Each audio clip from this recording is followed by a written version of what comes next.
कि भाई जो हरियाणा में उपलब्ध पानी है उसका समुचित बंटवारा होना चाहिए। लोग समान बोल देते, समान नहीं, समुचित। समुचित मतलब जहाँ ज़रूरत ज़्यादा है वहाँ ज़्यादा दिया जाए, जहाँ ज़रूरत नहीं है या अन्य साधन उपलब्ध हैं वहाँ पानी की कटौती करके कम दिया जाए। पंजाब से विवाद है वो एक अलग मुद्दा है। जो हरियाणा में पानी पहुँच चुका है, जो उपलब्ध है, उसका भी उचित प्रबंधन होना चाहिए और समुचित वितरण होना चाहिए। जलयुद्ध का मतलब है कि जो हरियाणा में मौजूद है पानी, जो पहुंच चुका है, यमुना का तो है ही हमारा, और रावी व्यास का भी जो हिस्सा हमारा आ चुका है, उसका उचित प्रबंध करो। पानी हो या पोल्यूशन, प्रदूषण, पंजाब के ऊपर सुप्रीम कोर्ट का आदेश भी लागू नहीं होता है। नमस्कार, हरियाणा तक में आपका स्वागत है। मैं देशराज चौहान। जल नायक जिन्हें कहा जाता है, क्योंकि जो हरियाणा में जब आवाज़ उठी है पानी की तो कहीं ना कहीं एक नाम जरूर आया है, वो है हमारे साथ। सर, क्या कहेंगे आप, जिस तरीके से पानी का जब भी आपका नाम आता है, पानी का दक्षिण हरियाणा के लिए पानी की जब भी जिक्र होता है, एस वाई के पानी का जिक्र होता है, तो आपका जरूर कहीं ना कहीं नाम आता है, तो आप क्या कहेंगे उसके ऊपर? दरअसल में पानी को लेकर के दो बातें हैं। एक तो अंतर्राज्यीय विवाद जो हमारा पंजाब से है, रावी, ब्यास और सतलुज, ये जो नदियां हैं जिनका पानी भारत पाक जल संधि के दौरान हिंदुस्तान को, भारत को मिला, उसमें जो उस समय तो पंजाब एक ही था, बाद में हरियाणा और हिमाचल उससे अलग हुए, तो उसमें जो हरियाणा का हिस्सा बनता था उसको लेकर के विवाद रहा शुरू से और अभी तक वो सुलझा नहीं है। और जो पानी पंजाब से हरियाणा को मिलना चाहिए था वो अभी तक हरियाणा में पहुंचा नहीं है।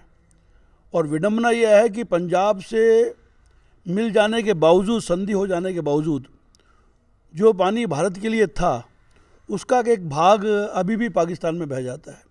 उसको रोकने के प्रयास के बारे में पंजाब गंभीर नहीं है, लेकिन हरियाणा में और पानी ना जाए उसको लेकर पंजाब कहता है कि अगर एक बूंद भी पानी गया तो हम खून की नदी बहा देंगे।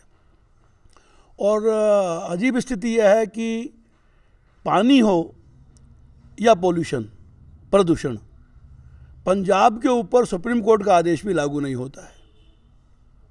पंजाब तो जो चाहता है वो होता है, सभी उसकी तुष्टीकरण में लगे रहते हैं, लेकिन वो एक अलग विवाद है। बात यह है कि हरियाणा में जो नहरी पानी था उसकी वजह से भी उसका जो मैनेजमेंट, प्रबंधन था, वो इतना त्रुटिपूर्ण था, इतना पक्षपातपूर्ण था कि पानी पंजाब से पूरा ना आने के बावजूद जो पानी उपलब्ध हो चुका था उससे कुछ तो हरियाणा के क्षेत्रों में सेम हो रही थी। सेम मतलब वहाँ ज़रूरत से ज़्यादा पानी पहुँच रहा था, तो ज़मीन खराब हो रही थी।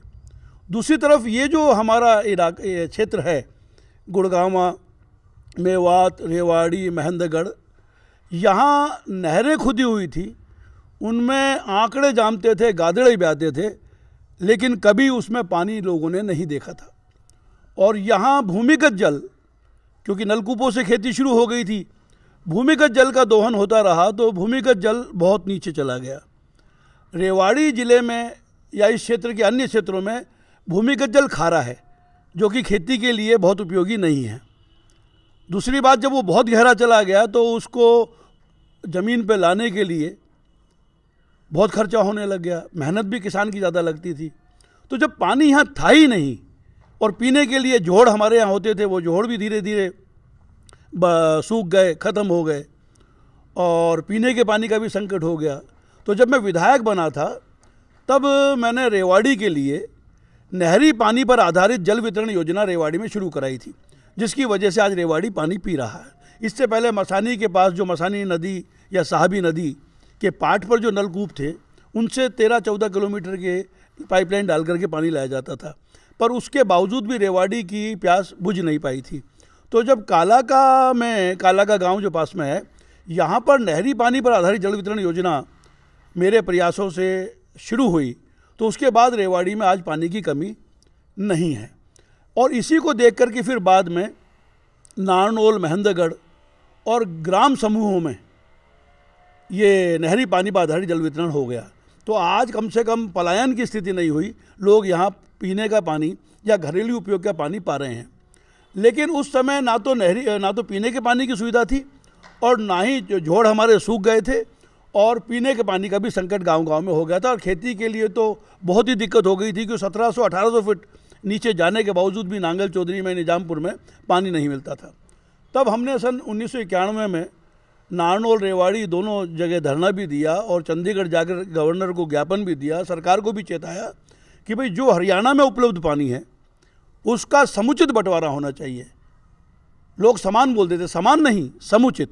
समुचित मतलब जहाँ ज़रूरत ज़्यादा है वहाँ ज़्यादा दिया जाए, जहाँ ज़रूरत नहीं है या अन्य साधन उपलब्ध हैं वहाँ पानी की कटौती करके कम दिया जाए।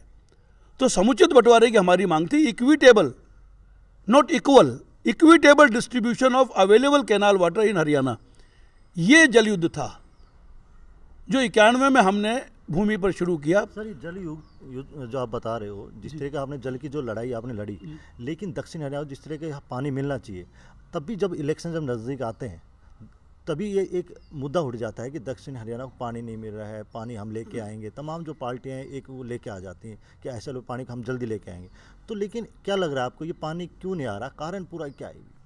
नहीं, ये बात तो पहले तो झुंझुना था कि पंजाब से हमारा विवाद है, जब पंजाब का विवाद सुलझ जाएगा तब हम आपको पानी दे देंगे। हमने कहा यह बेईमानी है। पंजाब से विवाद है वो एक अलग मुद्दा है, जो हरियाणा में पानी पहुंच चुका है, जो उपलब्ध है, उसका भी उचित प्रबंधन होना चाहिए और समुचित वितरण होना चाहिए। ऐसा क्यों है कि एक तरफ तो पश्चिमी हरियाणा में सेम की स्थिति बनी हुई है, दूसरी तरफ हमारे यहाँ सूखा पड़ा हुआ है। इसका मतलब है कि आपकी नीयत खोटी है। हम ये नहीं कह रहे कि पंजाब का विवाद सुलझाओ, वो एक अलग मुद्दा है, उससे जलयुद्ध का कोई लेना देना नहीं है।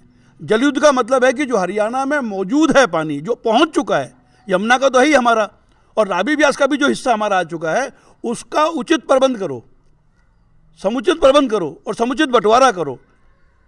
सेम और सूखे से इस प्रदेश को मिटाओ। अगर सेम मिटेगा हिसार सिरसा से तो वहाँ नुकसान नहीं बल्कि लाभ होगा। जो ज़मीन अनुपयुक्त हो गई है खेती के लिए या जिसकी पैदावार कम हो गई है वो वापस उपयुक्त बनेगी, पैदावार बढ़ेगी। और यहाँ अगर पानी आएगा तो यहाँ तो सूखा मिटेगा ही मिटेगा, किसान को भी राहत मिलेगी और हरियाणा को भी राहत मिलेगी। तो अभी ये चुनाव में अभी भी लोगों को ये बहकाते रहते हैं कि पंजाब का विवाद सुलझेगा तब पहुंचा देंगे, हम आएंगे तब पहुंचा देंगे। सब बेईमान हैं। उनकी नीयत दक्षिणी हरियाणा को, इस क्षेत्र को पानी देने की नहीं है। ये तो जलयुद्ध हुआ 1991-93 में, तो कम से कम यहाँ नहरों में पानी तो दिखाई देने लगा है। आप पूछ लीजिए कहीं भी जाकर कि सन 91 से पहले या 93 से पहले इस क्षेत्र की किसी नहर में कहीं कोई पानी नहीं आता था। नहीं, आपने तो काफ़ी लड़ाई लड़ी है पानी को लेके, लेकिन पानी अभी दक्षिण हरियाणा में मिल नहीं रहा है। इस पे तो खाली एक आप किस तरीके देखते हैं सर, रोटी सेकी जा रही है इसके ऊपर, तो खाली बातें करी जाती हैं कि हम पानी देंगे, तमाम जो पार्टी है वो आती है हम लेके आएंगे, लेकिन ये पानी तो अभी आ ही नहीं रहा है दक्षिण हरियाणा के लिए। ऐसा है देशराज जी, अभी जो आप पानी के बारे में बल्कि आप ज़्यादा जानते हैं क्योंकि आपने तो लड़ाई लड़ी है। जी, अभी लड़ भी रहे हैं और लड़ी भी है। अभी दिक्कत क्या है कि ये जो पानी आ रहा है इस क्षेत्र में, जो नहरों में दिखाई देता है, वो दरअसल में खेती के लिए नहीं है। वो ये जो नहरी पानी पर आधारित जल वितरण योजनाएं हैं, चाहे रेवाड़ी नारनौल शहर की हो या महेंद्रगढ़ शहर की हो या गुड़गांवा की हो, उनके लिए आता है। और इसके अलावा जैसे निजामपुर है या गांव हैं हमारे जितने भी, उन सब की भी आजकल जल आपूर्ति, घरेलू जल आपूर्ति नहरी पानी पर आधारित हो गई है। अगर अब इन नहरों में पानी नहीं आएगा जितना अभी आ रहा है वो, तो घरेलू आपूर्ति के लिए भी जल नहीं होगा, पीने के लिए भी जल नहीं होगा। इसलिए अब तो सरकार की मजबूरी है कि जो नहरों में गीलापन या पानी दिखाई दे रहा है वो उनको देना ही पड़ता है। लेकिन खेती के लिए आप ठीक कह रहे हैं, अभी भी नहीं आ रहा है। खेती के लिए तभी आएगा जब लोग इस बात को समझेंगे कि जल युद्ध का मतलब पंजाब से जो जल विवाद है वो नहीं है। जल युद्ध का मतलब है कि जो हरियाणा में पानी उपलब्ध है उस स्थिति के बावजूद उसका वितरण सही हो, समुचित हो और उसका प्रबंधन सही हो। आज तो प्रबंधन के नाम पर नहरों के किनारे मजबूत करने के लिए टेंडर छोड़े जाते हैं, सारे ऊपर से नीचे खा जाते हैं। या नहरों में मिट्टी जमा हो गई है, उसकी गाद निकालने के नाम पर टेंडर छोड़े जाते हैं। तो प्रबंधन के नाम पर या वो तो यही है कि भाई किस तरह से पैसा खाया जाए। सूखी नहरों में भी यही चलता रहता है कि वहाँ मिट्टी हो गई है, नहर में गाद हो गई है, उसको निकाल रहे हैं, इतने करोड़ का ठेका हो गया। या किनारे वहाँ टूट रहे हैं, वहाँ तो कर रहे हैं, ये सिवाय इसके और कोई काम यहाँ पर नहीं है। और जो पानी आ रहा है वो खेती के लिए नहीं है, वो केवल जल आपूर्ति को चलाए रखने के लिए है। तो ये तो तभी आएगा जब यहाँ से ऐसे प्रतिनिधि हम भेजेंगे जो मुद्दे को समझते हों और हरियाणा की विधानसभा में जाकर या संसद में जाकर के बात को सही परिप्रेक्ष्य में सही ढंग से रखें और अपने जो हमारा हक बनता है, अधिकार बनता है पानी पर, उसको प्राप्त करें। उसके लिए हमें पंजाब से लड़ने की ज़रूरत नहीं है, उसके लिए तो हमें हरियाणा सरकार से ही बात करने की ज़रूरत है। मतलब आपका कहने मतलब चंडीगढ़ उसको बैठाया जाए जो पानी लेके आए, लेकिन आपका कहना ये भी है कि कौन होगा, आप ही बता दीजिए ऐसा कौन हो जो पब्लिक उनको जो वोट दे उनको चुने, जो दक्षिण हरियाणा को पानी लेके आए, ऐसा कौन है फिर? ऐसा तो मैं ही हूँ और मेरे साथी हैं, इसमें कोई दो राय की बात ही नहीं है। बाकी तो बेईमान है, बाकी तो सब पार्टियों को आपने राज में देख ही लिया है और उन्हीं पार्टियों की वजह से तो आज इस इलाके में पानी नहीं है।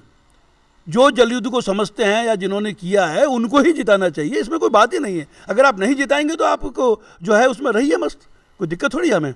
यदि पब्लिक आपको चुनती है कि चलो कोई नहीं आप आइए 2024 में आप आइए, आपको हम वोट देते हैं, तो क्या आप 24 में लड़ाई फाइट में आएंगे पानी को लेकर? निश्चित रूप से, क्यों नहीं आएंगे। हम तो सदा से फाइट में रहे हैं और अब भी आएंगे। जल का प्रबंध यहाँ पर, कोई पानी आने से केवल खेती नहीं सुधरेगी, रोजगार भी बढ़ेगा। अगर गाँव के खेतों में पैदावार होती है तो यातायात की व्यवस्था करनी पड़ती है सामान को लाने ले जाने के लिए, और जिस 2 एकड़ के खेत से 1 एकड़, अब तो जोत बहुत छोटी रह गई है, 1-2 एकड़ के खेत से गुजारा नहीं होता, इसलिए लोग फैक्ट्रियों के अंदर जाके 10-10, 15-15 हज़ार, 8-8 हज़ार की नौकरी करते हैं। लेकिन अगर खेत के अंदर उपज होगी, पानी होगा, सस्ता और उपलब्ध होगा, तो वहाँ फसल बढ़ेगी, तो घर के अंदर ही रोजगार मिल जाएगा। तो ये जल युद्ध जो है ये पानी का ही मुद्दा नहीं है, ये एक्चुअली रोजगार का भी मुद्दा है।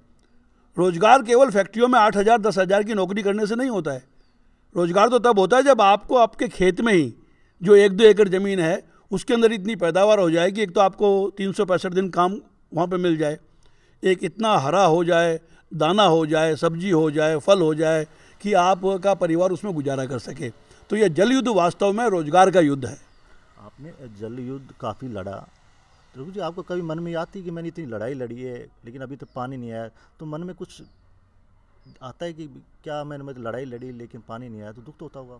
नहीं, पहली बात तो स्थिति सुधरी है। पहले तो पानी नाम की चीज़ ही नहरों में नहीं थी, अब कम से कम नहरों में पानी दिखाई तो देता है। कहीं कहीं लोग ये जो नहरी पानी के लिए आता है जल योजनाओं के लिए, उसका थोड़ा बहुत खेत में भी उपयोग कर लेते हैं, कई जगह होता है खेतों के अंदर उपयोग। एक तो स्थिति बदल गई है। दूसरी बात, संघर्ष करना हमारा काम है और संघर्ष की सफलता के तक लड़ते रहेंगे। अफसोस की तो कोई बात ही नहीं है, खुशी की बात है कि स्थिति बदल रही है और लोग समझ तो रहे हैं। कम से कम पहले ये ऐसा मुद्दा ही नहीं होता था, अब सबको पानी पानी कहना तो पड़ रहा है। जिनकी वजह से इलाका प्यासा रहा है, जिसकी वजह से यहाँ की नहरें सूखी रही है, आज उनको भी पानी की बातें कहनी पड़ रही है। इससे ज़्यादा खुशी की बात मेरे लिए क्या हो सकती है? तो कहीं कोई बात ही नहीं है। खूब उत्साह की बात है, खुशी की बात है कि पानी आज एक मुद्दा बन गया है और सबको इस मुद्दे पर बोलना पड़ रहा है। हालांकि वो बहकाने का ही काम करते हैं, वो फिर पंजाब की ओर ले जाते हैं बात को, वहाँ ले जाने की जरूरत नहीं है। बात यह कि हरियाणा में जो उपलब्ध है उसमें से जो हमारा बनता है वो हमें दिया जाए, सीधी बात यह है।